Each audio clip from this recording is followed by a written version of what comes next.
Hey, what's up, Chuckers? Welcome back to yet another episode.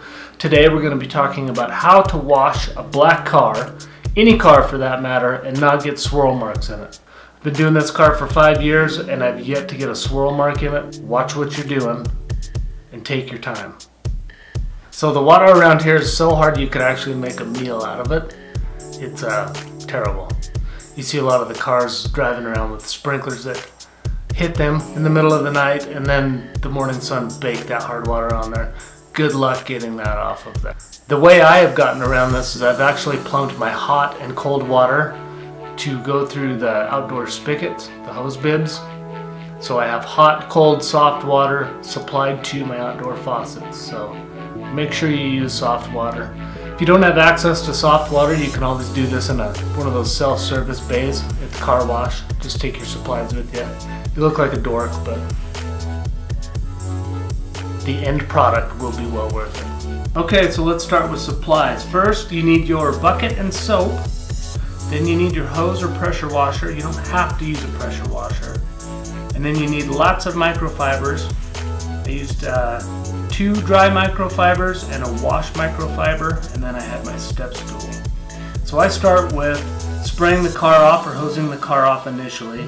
I like to try to start with the top of the vehicle and then work my way down the sides, kind of rinsing the dirt down and under.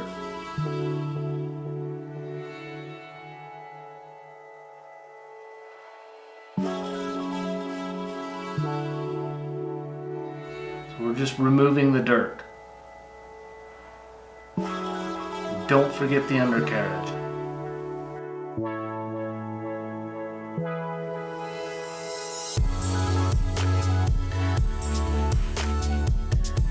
Next, we're going to move to the soap. So I'm just using the pressure washer here just to apply the soap. You don't have to use a pressure washer. You can use a microfiber to initially apply the soap.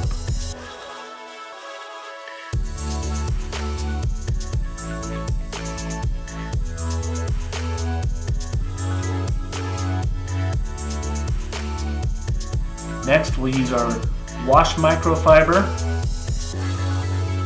Got my bucket with the extra soap in it. I like to keep turning the wash rag as I do this. You don't have to push very hard either.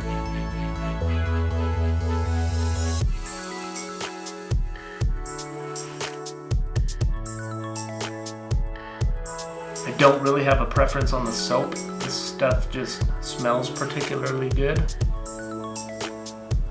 Don't forget the top of the vehicle. You'll see a lot of vehicles driving around with the paint peeling off of the top. That's because they've neglected the top of the vehicle. Then we go to the rinse. You don't have to use high pressure on this either. Just a hose with a decent amount of flow to it. The water will actually grab onto itself and pull the water, wick the water off of the vehicle, so it will help you dry as well.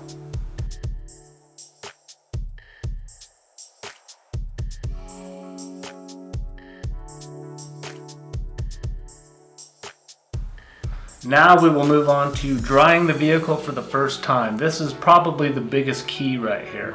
It's drying the vehicle. Now, right here it's cold outside. It's probably 40-45 degrees. I'm in the sun, but it's still cold outside, so make sure you do not let the water dry on the vehicle. Even with soft water and soap, you can still get spots if it dries on there.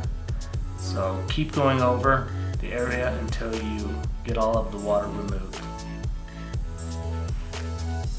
You get those little trickles of water that run down, little tricky guys. Keep going back and getting those, because if those dry on there, you'll have a streak running down your vehicle.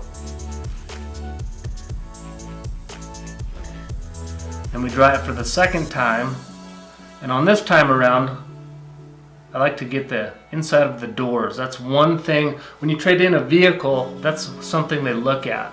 That's how well you've taken care of all the little nooks and crannies. I do this every single time. Not super good, but if you do it every time, it'll get cleaner and cleaner every time you do it. So I'll open up all the doors, back hatch, and get all of that finer detail stuff. Now we'll dry the plastic. I saved this for last. Then we'll move on to the wheels. I don't get too thorough with this when I'm drying it because I use after treatments on the plastic and the tires and the wheels. So just a quick dry to keep the spots from cooking onto the rims.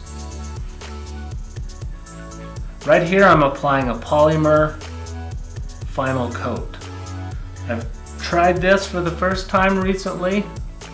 This is probably my second or third time doing it. I've had really good luck versus wax. Wax seems to go away quicker, but with this polymer coating, I just apply it and then wipe it until it becomes smooth. You'll feel it get really glassy smooth when you're applying it. Super easy product to use.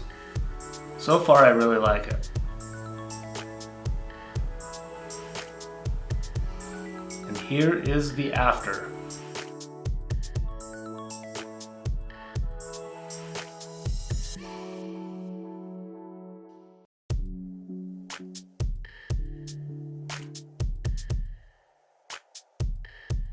So this whole process probably took only 45 minutes to an hour.